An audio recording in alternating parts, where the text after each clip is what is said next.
Chers internautes, bienvenue sur le plateau de la Bible au quotidien. Nous accueillons aujourd'hui Christiane. Bonjour. Bonjour. Et Ranseg. Bonjour. Bonjour Christiane. Alors, le thème Ranseg. qui nous unit, le salut, unique remède. Alors, nous voulons, avant d'ouvrir la parole, nous incliner pour la prière. Oui, Seigneur, nous voulons te remercier pour cette parole de vie. Et notre désir, c'est que cette parole soit vraiment ce remède dont nous avons besoin dans nos vies. Et Seigneur, nous avons la conviction qu'au travers de cette parole, tu veux nous montrer celui qui est le chemin, la vérité et la vie. Et c'est également en son nom que nous prions, dans le nom de Jésus-Christ. Amen. Amen. Alors, le salut, unique remède. Alors, pour comprendre la nécessité d'un salut, de ce besoin d'un sauveur, il nous faut considérer à nouveau notre situation telle qu'elle se trouve aujourd'hui. Et pour ce faire, je vous invite à lire la lettre aux Romains, chapitre 5e, et les versets 18 à 20. Je vais inviter Ranseg à lire, s'il veut bien. D'accord. Alors, je lis dans la version Jérusalem, qui dit « Ainsi donc, comme la faute d'un seul homme a entraîné sur tous, ou sur tous les hommes, une condamnation, de même, l'œuvre de justice d'un seul procure à tous une justification qui donne la vie. Comme en effet, par la désobéissance d'un seul homme, la multitude a été constituée pécheresse, ainsi par l'obéissance d'un seul, la multitude sera constituée juste. » Verset 20. La loi, elle, est intervenue pour que se multipliât la faute, mais où le péché s'est multiplié, la grâce a surabondé. On va au verset 21 ou... Oui. Verset 21. Ainsi, de même que le péché a régné dans la mort, de même, la grâce régnerait par la justice pour la vie éternelle par Jésus-Christ notre Seigneur. Voilà. Alors, pour considérer ce salut, il nous faut quand même tenir compte du problème du péché. C'est un terme non usité aujourd'hui. Nous n'aimons pas vraiment ce terme. C'est plutôt un terme religieux. Mais péché, c'est quoi exactement? Parce que s'il y a besoin d'un sauveur qui nous sauve, mais il nous sauve de quoi? Il nous faut considérer cela avant de parler du salut. C'est vrai qu'il y a plusieurs définitions pour le péché. J'ai envie de retenir l'une des définitions que donne la Bible, mais il y en a plusieurs.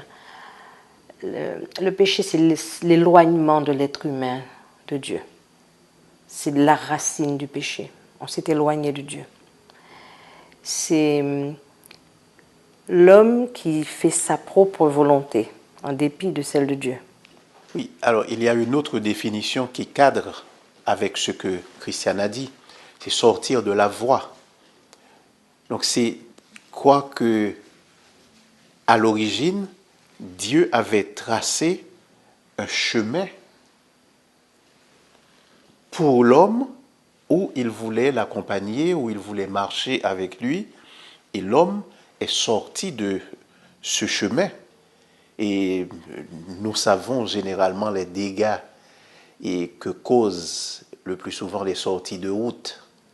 Et en hiver, par exemple, dans un pays comme le nôtre, où parfois on parle de sortie de route parce que les routes sont glissantes, eh bien, l'homme est sorti de la voie. Et à partir de ce moment, il s'égare et il change aussi, dans une certaine mesure, la nature de ses relations avec Dieu. Donc c'est ça le péché. Et ce n'est pas simplement le fait de faire quelque chose qui est mal, mais c'est aussi changer la nature de ses relations avec Dieu. D'ailleurs, à ce propos, le texte que nous venons de lire met quand même en relief cette idée, et en particulier dans tout le chapitre 5e de Romains, que c'est quand même par l'offense d'un seul. Et par l'offense d'un seul, tous ont péché. Cela sous-entend il y a une solidarité de l'homme dans ce péché. Une solidarité. Voilà, même une solidarité non convenue. Oui. Voilà. Nous n'avons pas décidé de cela ensemble, mais le fait est que nous sommes tous touchés de près ou de loin par le péché. Je dirais, dès la conception, nous portons déjà en nous les traces, les marques du péché. On va dire, dès notre naissance, le compte à rebours a commencé. Et toute la nature humaine va en être imprégnée. Oui. Non seulement les êtres humains, mais les animaux, même la nature a été touchée par le péché. Donc c'est quelque chose qui est gigantesque, c'est un puits profond. On a l'impression que l'homme s'est perdu quelque part et sans possibilité de retour. Je pense que Dieu a une solution, on le sait. Mais ce qui est très important de comprendre, c'est que ça va entacher toute la nature. Même les arbres, nous dit la Bible. La nature souffre et attend la délivrance. Donc c'est quelque chose de vraiment terrible. Nous le voyons puisque notre écologie souffre. Nous voyons aussi qu'il y a de grandes conséquences de nos agissements sur notre écosystème. Nous le voyons. Rien n'est anodin. Nous savons que d'une certaine manière, nous sommes en train de payer nos forfaits parce que justement, il y a des conséquences à une faute.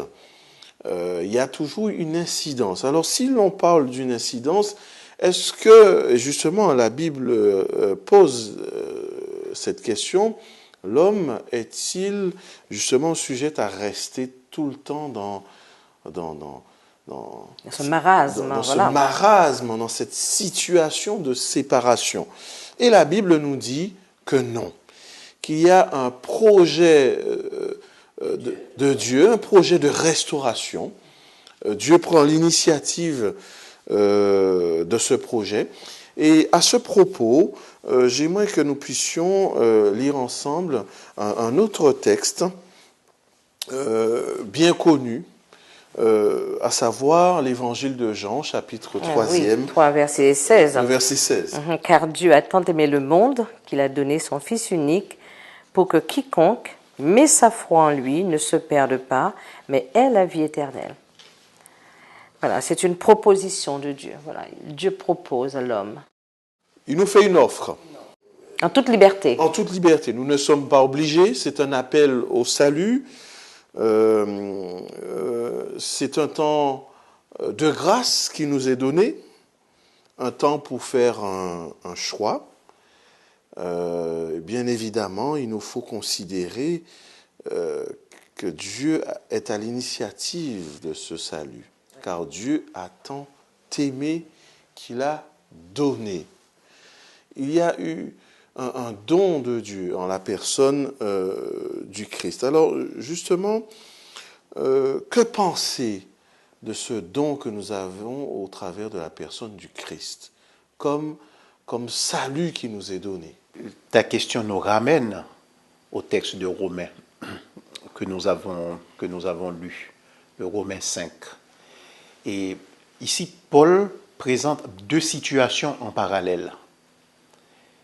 Le péché d'un être qui entraîne tous les autres à la perte, à la déchéance, et puis l'obéissance d'un autre qui rachète tous ceux qui acceptent ce rachat. Donc que nous trouvons dans Jean 3, 16. Dieu propose à tous les êtres humains le salut. Dieu propose à tous les êtres humains une possibilité de sortir de cette situation catastrophique que nous avons décrite, qui est la conséquence du péché. Et Dieu ne demande pas à un ange de le faire. Dieu se propose lui-même, à travers le Christ, de racheter l'être humain, et c'est une preuve d'amour telle qu'on n'en a jamais connue et qu'on n'en connaîtra jamais dans l'histoire de l'humanité. Alors justement, 2 Corinthiens 5 au verset 21 nous rappelle que celui qui n'a pas commis de péché, il a fait devenir péché pour nous. Jésus va se substituer justement, d'une certaine manière, cette sentence qu'il a connue à la croix. Nous aurions dû être en croix. Oui, parce que ce qu'on doit peut-être expliciter pour nos internautes et ceux qui peut-être ne sont pas habitués à lire la Bible, c'est que le péché de nos premiers parents que nous avons hérité crée une rupture définitive avec Dieu. Et ça, c'est important de le comprendre. Le seul moyen pour l'être humain de se retrouver en présence de son Créateur, de celui qui a voulu son existence, c'est de croire en Jésus-Christ. Alors, de croire en quoi? De croire que Dieu viendra, va prendre sur lui les conséquences de la faute, les conséquences de mon péché, c'est-à-dire la mort, oui, c'est-à-dire l'éloignement de Dieu. Il va prendre tout ça, il va lui-même être éloigné de Dieu physiquement. Puisqu'il s'incarne déjà. Voilà. Donc ça va le limiter, bien entendu, tout en étant en communion constante avec Dieu, parce qu'il savait que c'était la seule façon pour lui de réussir ce projet. Il va prendre toutes les conséquences sur lui, c'est-à-dire la mort. Il va racheter l'être humain, il va dire que c'est moi, Père, qui vais mourir à leur place de façon définitive. Je laisse la possibilité à l'homme de renouer les liens avec toi parce que je vais moi mourir à leur place. Et Jésus, de par sa pureté, de par sa sainteté, sa mort, constitue le rachat de toute l'humanité. C'est comme s'il y avait une rançon qui était mise sur la tête des humains. Et Jésus va dire, moi je paie cette rançon. Je paie cette rançon de ma vie. Dorénavant, les hommes sont libres. Ils sont libres pourvu qu'ils acceptent ce que je leur propose, c'est-à-dire qu'ils suivent la route que je vais maintenant tracer. Alors justement, lorsque Jésus se donne, qu'il paie d'une certaine manière cette rançon, dans un langage métaphorique, alors qu'est-ce qui se passe véritablement? Pourquoi cette nécessité que quelqu'un paye? Parce qu'il va s'identifier à l'homme. Il va y avoir une identification jusque dans la nature de l'homme, sauf la volonté de faire, même de faire du mal, de faire le péché, de commettre le péché. Mais il va s'identifier, parce qu'il va ressentir toutes les émotions des hommes. Notre culpabilité. Toutes les émotions, notre culpabilité. Il va ressentir et nous soulager de ça, et nous enlever cela. Toute cette culpabilité que nous portons, et même ce désir, on n'a même pas la force. Le péché a tellement envahi l'homme que l'homme n'a même plus la force de lever la tête vers Dieu. Et Jésus viendra donner cet espoir à l'homme. D'ailleurs, l'homme n'a pas ce courage de lever la tête parce que, justement, le terme hébreu pour parler du péché, c'est être recourbé. Voilà, tout à fait. On est centré sur soi, notre ego nous tenaille. Tout à fait, et nous avons besoin qu'il y ait quelqu'un d'autre que nous qui nous donne un nouveau souffle, une nouvelle vie, la possibilité de répondre à l'offre de Dieu. C'est qu'il va payer la rançon, mais personne n'a rien à lui donner. C'est gratuit. C'est gratuit. Et c'est ça qui est extraordinaire. Je voudrais que l'on insiste un peu sur le texte que tu as cité, et de 2 Corinthiens 5, 21. Et il a fait pécher. J'ai le sentiment que c'est un texte qu'on lit et rapidement. Et on le fait parce que cela dépasse notre entendement, parce qu'il y a quelque chose dans ce texte que nous refusons presque. Que quelqu'un... que Jésus ne se fasse pas pécheur. Le texte dit, il ne s'est pas fait pécheur, il s'est fait Péché. péché. C'est plus fort. Et on a du mal à comprendre cette réalité que Dieu se fasse péché pour le rachat de l'être humain. Alors, ce texte, on y passe un petit peu à pieds joints, on le lit rapidement, presque à la dérobée, parce que ce qu'il met en face de nous, on a peur de le regarder. Mais que Dieu se fasse péché, alors que Dieu a en horreur Le péché. le péché. C'est le péché qui met Une une séparation. séparation entre l'homme Et Dieu. et Dieu. Or, pour le rachat de l'homme, Dieu va se faire pécher Il va l'incarner pour nous. à travers La personne du Christ. la personne du Christ. Voilà. Et ça, c'est quelque chose qui mérite une longue méditation. Et j'ai envie de dire à tous ceux qui pensent qu'ils n'ont pas de valeur, qu'ils n'ont pas de prix, qu'ils sont des trois fois rien, qu'ils n'ont pas d'importance, qu'ils sont là pour être écrasés, qu'ils sont là pour être piétinés. Ceux qui traînent des blessures émotionnelles, des complexes d'infériorité, de supériorité, etc., que Dieu s'est fait pécher pour eux. Ils ont tant de prix à ses yeux, ils ont tant d'importance à ses yeux, qu'il s'est fait pécher pour eux. Et ça, c'est quelque chose qui mérite qu'on prenne le temps de la réflexion et pas qu'on y passe comme ça, à pieds joints, comme si on ne voulait pas voir cette réalité. À ce propos, il est difficile pour nous d'accepter ce qui est gratuit. Nous avons tendance à nous méfier de ce qui est gratuit. Oui, bien Alors, sûr. ce salut est gratuit, mais il y a un prix, Oui, c'est ce que nous avons décrit. à savoir la C'est- vie de celui qui Voilà. est innocent. Voilà. C'est un innocent qui est à ma place. Oui.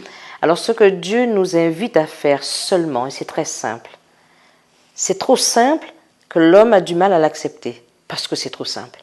Il s'agit simplement de s'identifier à lui, de s'identifier avec Jésus-Christ et d'accepter ce qu'il a fait pour nous. Même si au départ on ne le comprend pas très bien, parce qu'il faut toute une vie pour comprendre vraiment, comme tu disais, toute une vie pour comprendre qu'un Dieu saint soit sorti de sa demeure merveilleuse et pour venir mourir pour des bons à rien, quoi. Enfin, pour des péchés. Pour des pécheurs. Ex-bonarien. Oui, oui, Mais tout à fait. devenu excellent Oui, par le sang du Christ. du Et Christ. et c'est ça. L'homme a du mal à accepter parce que c'est pas une chose facile à comprendre. C'est simple à faire, mais pour le comprendre, il faut l'éternité. Il faut l'éternité pour comprendre comment Dieu ait pu descendre, s'identifier à l'homme, s'incarner, c'est-à-dire perdre une partie de ses prérogatives, pour s'incarner, pour traîner derrière lui tout un tas de déclopés. Alors, oui, Alors, ce plan nous ramène à l'origine, c'est-à-dire au projet que Dieu avait pour l'ensemble des êtres humains. Il n'a jamais été dans la volonté de Dieu qu'il y ait des êtres supérieurs et des êtres inférieurs. Dieu a créé l'être humain à son image et tout être humain porte en lui l'image de Dieu. même altéré par le péché. Même altéré par le péché. Et lorsque tu dis par exemple qu'on a du mal à accepter le salut parce que c'est gratuit, c'est vrai que s'il fallait payer quelque chose, comme de l'argent par exemple, des gens qui entassent des euros, qui entassent des dollars, et on se demande ce qu'ils vont en faire.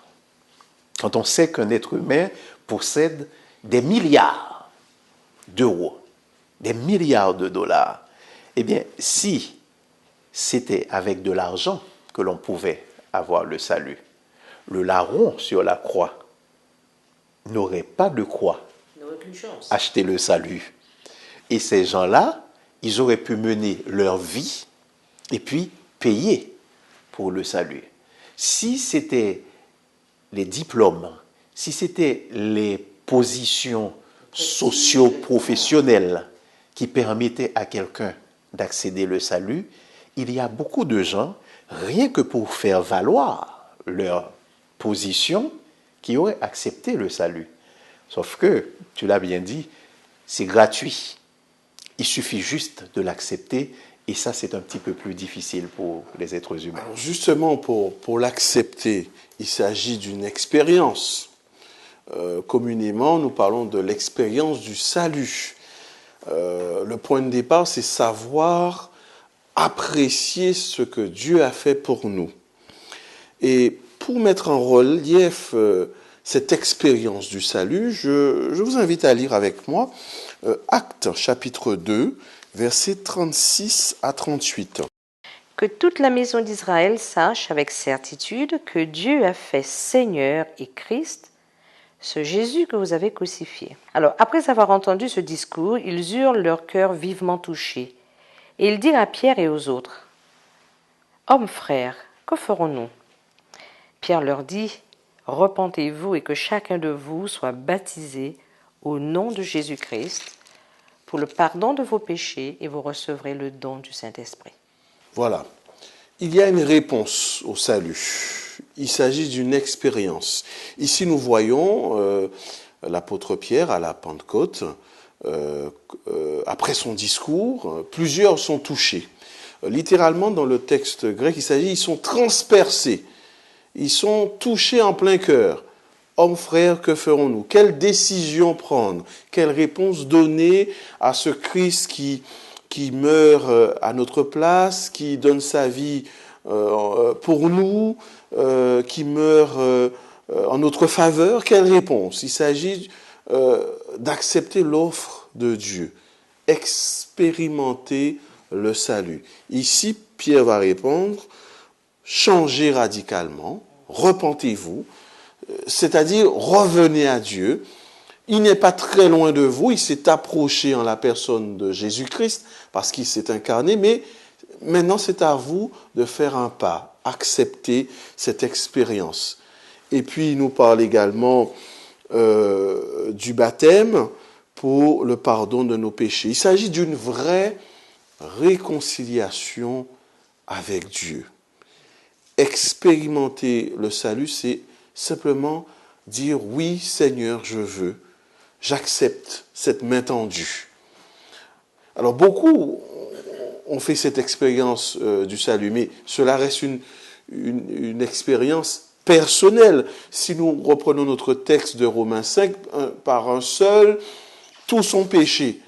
Mais oui, c'est vrai, mais le salut, c'est une réponse individuelle. C'est une réponse donnée à l'offre de Jésus, et ça, c'est individuellement.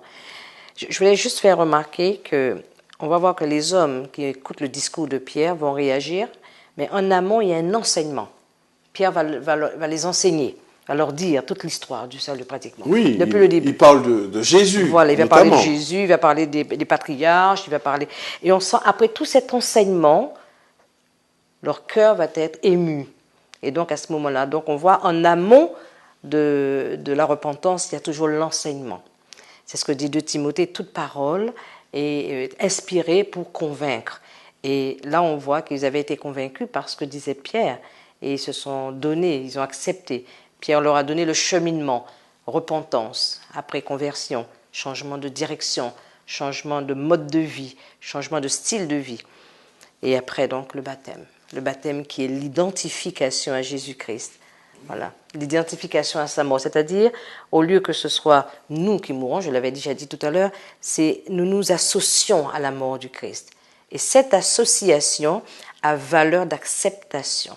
D'ailleurs, Paul le met en relief dans Galates 2 au verset 20, j'ai été crucifié avec Christ. Voilà, alors qu'il n'a jamais été crucifié. Ah non. On sait bien comment Mais il est mort. il accepte de ne plus vivre avec cet ego qui nous tenaille, qui nous retient. Et nous savons justement, nous parlions de réconciliation, mais nous savons que dans quasiment toutes les situations de réconciliation, il y a quand même l'ego qui retient, qui garde quelque part, alors qu'on devrait s'ouvrir. Alors, il y a le texte que tu avais déjà cité, de Corinthiens 5, et le verset 21.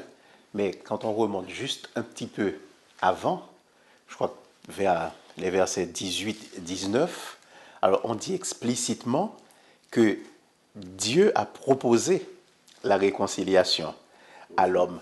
On vit dans une société où les êtres humains, généralement, attendent que l'autre fasse le premier pas lorsqu'il y a un malentendu, lorsqu'il y a un différend. Un conflit. Un conflit. Je veux bien me réconcilier avec mon prochain, mais j'attends qu'il fasse le premier pas. Puisque c'est lui le coupable. Voilà, j'attends qu'il s'humilie. J'attends qu'il se rabaisse ou qu'il s'abaisse devant moi. Alors que Dieu va faire...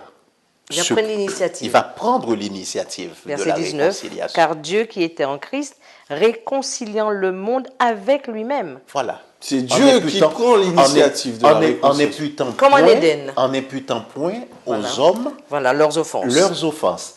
C'est-à-dire... Quel amour, quel amour. C'est-à-dire, tout à fait. celui qui a tort, Oui. eh bien, Dieu C'est lui qui s'humilie. Dieu ne le considère plus comme ayant tort. Dieu se met dans la situation, dans la peau du fautif, et il propose la réconciliation. Et parfois, je m'imagine Dieu qui met sa main sur l'épaule de l'être humain en lui disant, nous avons tant de choses à faire ensemble, nous ne pouvons pas rester fâchés. Oui. Alors, j'ai envie de dire, il y a deux raisons qui font que Dieu est à l'initiative du salut. Parce que, premièrement, l'homme n'a pas cette connaissance, cette possibilité de se sauver lui-même. Il ne peut pas s'en sortir. D'abord, il ne sait pas que faire pour s'en sortir. Donc, il est tout à fait normal que ce soit Dieu le Père, Dieu avec le Christ, qui va être à l'initiative. Deuxième raison de cette initiative, c'est que la réponse doit être en adéquation avec la faute elle-même, avec le péché. Et on sait que le péché est tellement profond, tellement intense et tellement destructeur que seule une réponse en adéquation, c'est-à-dire celle que le Christ est capable de donner, parce qu'il n'y a aucun être humain capable de racheter un être humain. Il y a seule cette réponse-là qui vient parce que Dieu est saint, il est pur, il est juste. C'est seulement lui qui est capable de porter cette réponse.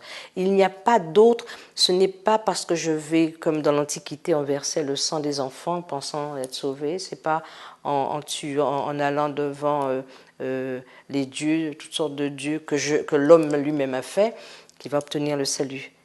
Il a fallu un sang pur, il a fallu un Dieu saint. Il a fallu, alors c'est vrai que ça peut paraître choquant pour certaines personnes qui pensent, mais pourquoi il a fallu que Dieu meure sur la croix? Mais en tout cas, je ne suis pas Dieu pour donner la réponse. Ce que je dis, c'est que je l'accepte tout simplement. Et il fallait que la réponse soit en adéquation avec la faute, avec la profondeur et l'ignominie. Non seulement en adéquation, mais il nous faut aussi considérer que ce que la Bible nous dit, à savoir, puisque nous l'avons lu, là où le péché a abondé, la grâce a surabondé. C'est-à-dire en abondance.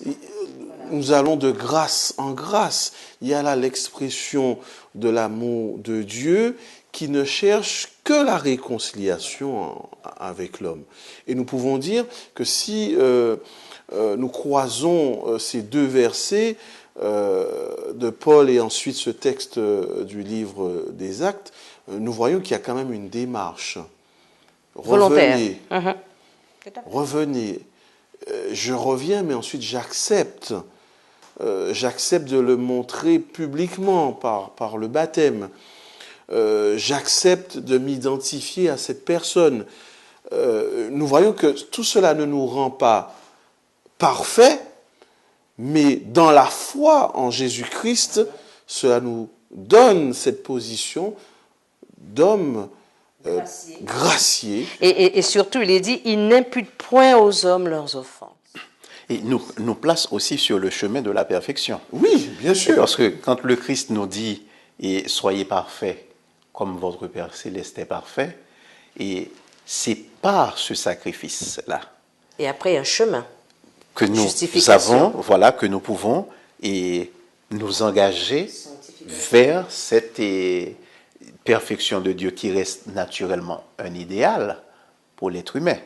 Mais il vaut mieux tendre vers cet idéal au lieu de rester dans la boue du péché. Tout à fait. Alors justement, suite à cette idée, nous voyons qu'il y a un appel pour nous à répondre à la grâce de Dieu, mais aussi à être des hommes et des femmes faiseurs de paix, puisque nous avons un Dieu qui n'a de cesse de désirer la réconciliation avec nous. Le texte dit aussi, comme tu l'as dit, et il a fait de nous des ambassadeurs de la réconciliation. Donc il nous faut nous inspirer de cela et donner la vraie réponse à cette offre de Dieu. Finalement, lorsque j'accepte le salut, ce n'est pas seulement pour moi, mais c'est aussi un salut ouvert à l'autre. Je deviens collaborateur avec Dieu à partir du moment où je l'acceptais. Créer des ponts. Voilà. Afin que d'autres l'acceptent aussi et connaissent et viennent à lui, se donnent à lui. Alors, chers internautes, nous avons là quelques pistes, quelques idées, à savoir revenir à Dieu, accepter son offre, mais aussi être des témoins publics. Déjà, en acceptant le baptême, nous sommes déjà témoins, puisque nous disons publiquement que nous acceptons le Christ, mais aussi témoins au quotidien, à savoir être ambassadeurs de ce Dieu qui nous a sauvés au travers de la personne de Jésus-Christ.